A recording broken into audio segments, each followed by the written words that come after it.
America, NNGNM of the Cuba से आए हुई इस देश की 20 नन्ही मुन्नी बेटियां सभी को क्रांतिकारी इस्तेमाल करते हैं। और आज जो इस टीकाकरण अभियान की शुरुआत हुई, इस वजह से हम लोग को आप लोग से मिलने का एक मौका मिला। आप लोग की मीटिंग हॉल में, बड़ा हॉल में गया, वहाँ पर मैडम ने हम लोग को सरस्वती जी का, जिनका आप लोगों ने कल पूजा किया, उनका दर्शन करवाने का। मैं आपसे पूछना चाहता हूँ कि आप सब यहाँ पे पढ़ाई के लिए आए। Yes sir. ये अधिकार आपको कैसे प्राप्त हुआ कि देश की बेटियां भी पढ़ेंगी?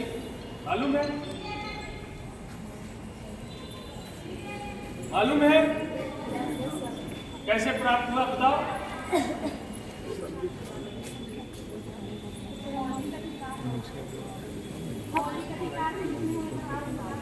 मौलिक अधिकार के रूप में प्राप्त हुआ। राइट टू एजुकेशन किस आर्टिकल्स में आता है?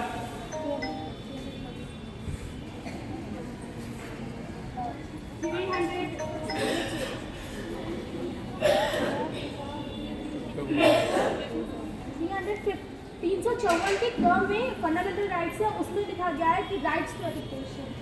आप फंडामेंटल्स की बात कर रहे हैं, तो ये 21A में अमेंडमेंट किया गया। हाँ, 21A। तो ये राइट टू एजुकेशन एक्ट बना 2008 कि प्रत्येक व्यक्ति को शिक्षा का अधिकार होगा। हम एक बात और पूछना चाहते हैं, जिस भारतवर्ष में हम सब लोग जन्म लिए, यहाँ पे क्या महिलाओं को शिक्षा का अधिकार था? नहीं था? नहीं था? तो सरस्वती जी पहले थी कि नहीं थी? थी ना? तो किनको पढ़ा रही थी? महिला को विद्या की देवी बना दिया गया, लेकिन महिलाओं को पढ़ने का अधिकार छीन लिया गया इस भारत में। महिला को धन की देवी बना दिया गया, लेकिन भारत में महिलाओं को संपत्ति रखने का अधिकार से वंचित कर दिया गया। इस देश में महिला को शक्ति की देवी बना दिया गया और महिला के बारे में अबला लिख दिया गया, उसको बदन ढकने का अधिकार छीन लिया। मालूम है? यदि हम कोई गलत बात बोल रहे हैं नो सर। आपके लिए सबसे पहला लड़ाई कौन लड़ा?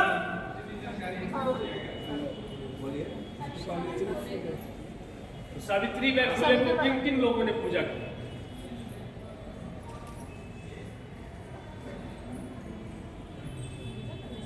सावित्री बाई फुले 1831 में जन्म लेती है। 3 जनवरी 1831 को 9 साल के उम्र में उनका बाल विवाह होता है ज्योतिबा फुले से।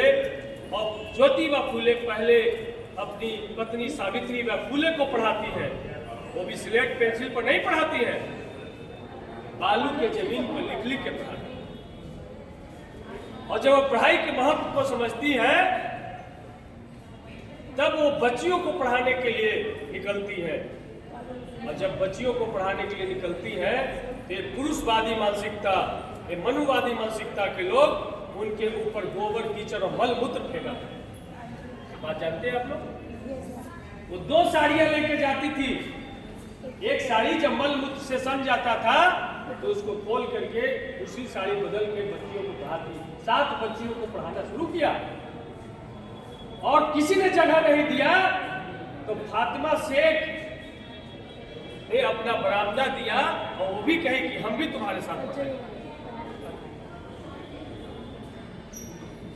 और अगर इस देश में अंग्रेज नहीं आया, लॉर्ड मैकेले का नाम किसने सुना? लॉर्ड मैकेले ने सबसे पहले 1835 में बच्चियों की पढ़ाई लिखाई में हो कि ज्योतिबा फुले के मांग को स्वीकार किया और बच्चियों को पढ़ाई के लिए इजाजत दिया। 1 जनवरी 1848 को इस देश में पहला ज्योतिबा फुले, सावित्रीबा फुले, फातिमा शेख की मदद से पहला बच्चियों का विद्यालय बना, तब आप जाके पढ़ पाए। तो उस ज्योतिबा फुले के लिए ताली बजाइए।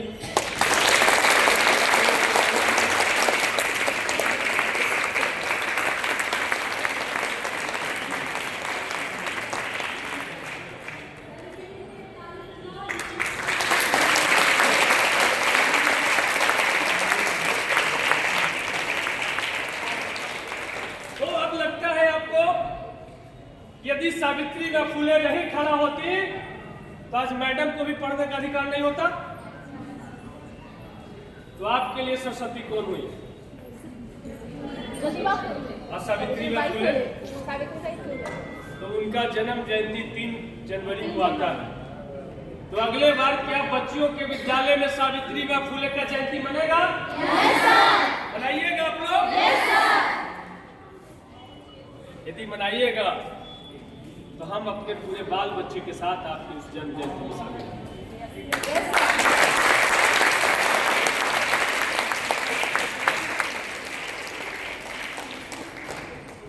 दूसरी बात हम आपसे कहना चाहते हैं कि आप सब लोग पढ़ने के लिए आए हैं। जीएनएम का 3 साल का कोर्स कंप्लीट करके एक तरीके से आप जूनियर डॉक्टर के रूप में शामिल हैं। आपके बगैर डॉक्टर एक कदम आगे नहीं चल सकते। तो आप यहाँ जो आए हैं तो बेहतर तालीम हासिल करना है।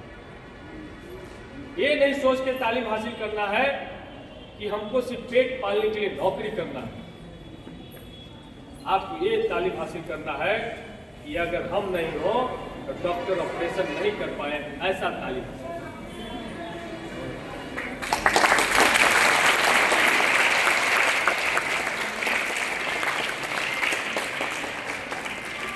दूसरी बात और जब आपको जानकारी देना चाहते हैं कि बच्चियों को संपत्ति का अधिकार में बेटियों को भी अधिकार मिले, इसकी लड़ाई किसने लड़ा? कितने को लगता है कि लक्ष्मी जी ने लड़ा? नहीं मालूम? जब भारत के प्रथम कानून मंत्री कौन बने? भारत के संविधान निर्माता कौन है? तो भारत के प्रथम कानून मंत्री डॉक्टर भीमराव अम्बेडकर बने और उन्होंने हिंदू कोड बिल लेकर के आया जिसमें बच्चियों को भी बच्चों के बराबर संपत्ति में अधिकार देने का कानूनी अधिकार आपको दिया। इसलिए आज पति भी जब बिल लिखाना चाहता है तो पत्नी के नाम से लिखाना चाहता है, नहीं तो कोई पत्नी का नाम लेना नहीं। तो डॉक्टर भीमराव अम्बेडकर से ताली बजाइए।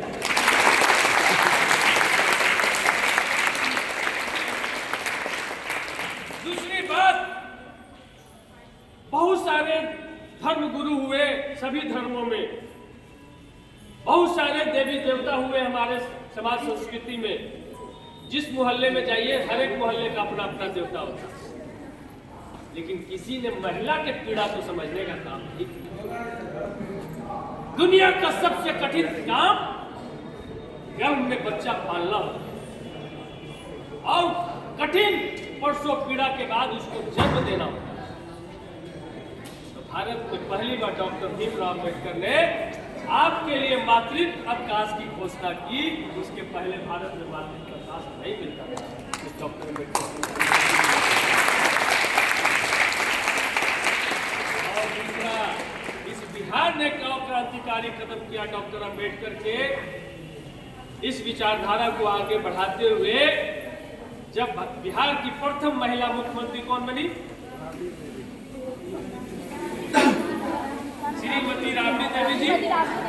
जब श्रीमती राबड़ी देवी जी जब महिला मुख्यमंत्री बनी तब उन्होंने जो महिला कर्मी थे, जो महिला एम्प्लॉय थे, जो महिला किसी भी विभाग में काम करती थी, उनके पीड़ा को उन्होंने महसूस किया और उनको विशेष छुट्टी का, जिसको पीरियड लीव भी हम कह सकते हैं, विशेष छुट्टी 2 दिन का ऐलान किया। उस राबड़ी देवी जी के लिए ताली बजाइए।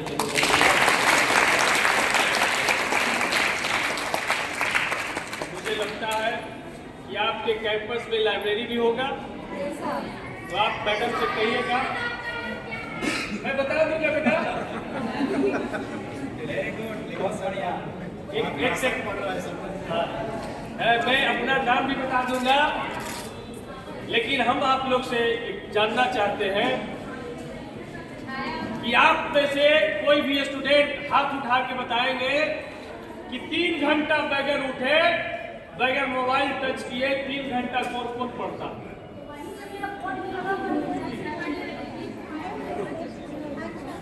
एक भी नहीं। अगर पढ़ती हो तो 3 घंटा बगैर हिले। आपके पास तो नहीं है, जिनके पास है उनके लिए मैं बात कर रहा हूं। लेकिन सोच लीजिए, हम बेहतर स्टूडेंट इनके पास नहीं है क्योंकि कस्तूरबा गांधी में पढ़ती है और बच्चियों को रखना नहीं है। आप टीचर है, तो हम ये पूछना चाहते हैं आप लोग से कि आप 3 घंटा लगातार पढ़ नहीं सकती है, तो यहाँ सिर्फ जो 50-100 लड़कियां हैं, इनसे तो आपका कंपटीशन नहीं ना है। पूरी दुनिया में जो करोड़ों लड़कियां हैं, आपको उनसे कंपटीशन। तो आप पढ़े या न पढ़े, कोई तो पढ़े। तो यदि आप घर छोड़ करके, परिवार छोड़ करके, छोटे बच्चों को छोड़ करके यहाँ तक आई है, तो आज संकल्प लीजिए कि हम एक बार कम से कम 3 घंटा बैठ के जरूर, और उसके बाद अपने जीवन में परिवर्तन होगा कि नहीं होगा? मोबाइल फ्लाइट मोड में डाल दीजिए और पढ़ाई पे बैठ जाइए। 3 घंटा इस दुनिया से डिस्कनेक्ट, किताब से कनेक्ट हो जाए, अपने स्टडी से कनेक्ट हो जाए। तुम लोगों को स्टडी आवर्स तो दिया जाता, तो इसका मतलब है तुम लोग मोबाइल लेकर के बैठते हो। लेकिन 2 आवर्स भी बगैर मोबाइल के लोग नहीं पढ़ पाए। ये है मोबाइल बीमारी। यदि हम आप सब लोग का कुछ नहीं करना है, सिर्फ आप मोबाइल नंबर बताइएगा, हम आपका स्क्रीन टाइम बता देंगे कि आप दिन भर में कितना स्क्रीन देखें।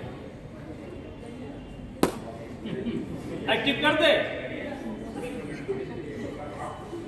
सोच लीजिए, कोई अपना स्क्रीन टाइम ओपन करने के लिए तैयार नहीं है। इतना चोरी छुपे मोबाइल देखने की क्या जरूरत है? ये जो समय है, ये बड़ा कीमती समय आपके लिए। यदि आप बेहतर करेंगे तो जीवन भर आप सम्मानित महसूस करेंगे। यदि यहाँ से बेहतर करके कहीं गए तो क्या क्या परेशानियां आप लोग को झेलना पड़ा है, आपसे कोई बेहतर नहीं बता सकता। और ये अधिकार आपको जो मिला है, ये अधिकार हमारे दादी और नानी को नहीं मिला। हम एक सर्वे चाहते हैं, कितनी की दादी मैट्रिक पास थी? हाथ उठाइए।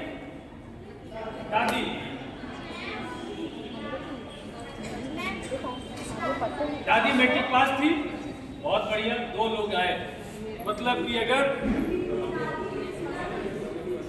अच्छा इसलिए थे, बहुत बढ़िया, आप लड़की है बेटा। लेकिन इनकी माँ, सिविल सर्जन साहब की माँ अनपढ़ थी। मेरी दादी कुछ नहीं लिखना जानती थी, और मेरी दादी का नाम भी था, जानते क्या नाम था? मेरी दादी भी आप लोग से बेहतर काम करके गई है। मेरी दादी का नाम था बिगनी चमैर, जो 5000 से ज्यादा सेफ डिलीवरी कराने का काम अपने हाथों में।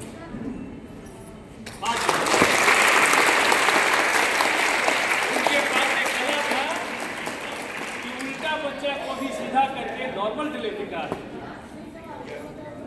ये मेरे दादी, उसी से हम सब लोग पले बढ़े। लेकिन दादी को इस समाज ने कभी सम्मानित नहीं किया। मैं दादी के साथ चला जाता था कभी कभी हलवा या हल्दी खाने के लोग, क्योंकि वहाँ बच्चा होता था तो हलवा होता। जब दादी जाती थी तो बहुत आदर से लोग ले जाता था, ये मामा, ये काकी, ये दादी, चलो ना, बड़ी घर में जुलूम। दादी जाती थी घंटों मेहनत करके डिलीवरी कराने के बाद, जब वो निकलती थी तो लोग यही कहते थे, बुढ़िया फैले जाइए, इन्हें सब छुआ देते। उनको सम्मान मिलना चाहिए था, वो सम्मान नहीं मिला। तो इसीलिए आप तमाम लोग से हम कहना चाहते हैं कि अपना स्टडी टाइम को बढ़ाइए, स्क्रीन टाइम को घटाइए, और जिन महापुरुषों का हमने नाम लिया है उनका किताब लाइब्रेरी में नहीं तो किताब मंगवाइए और उनके जीवन को पढ़िए। जीवन में परिवर्तन आ जाएगा, जीवन सफल जाएगा, जीवन का एक उद्देश्य हो जाएगा। इसीलिए अगले भाषण चाहते हैं कि सावित्रीबाई फुले महात्मा शेख की तस्वीर लगा करके आपके कैंपस में उनकी जयंती मनाई जाए। और मेरा नाम बेटा, मेरा नाम सतीश कुमार है, लेकिन प्यार से लोग सतीश दास कहते हैं, बुरा नहीं मानते हैं। इस भारत में धर्म और जात साथ ही साथ चलता है। आप कितनों भी काबिल हो जाए लेकिन वो चीज पीछा नहीं छोड़ता भैया नहीं था। लेकिन हमको गर्व भी है कि अगर हम दास नहीं होते तो हमारा विकास भी नहीं होता।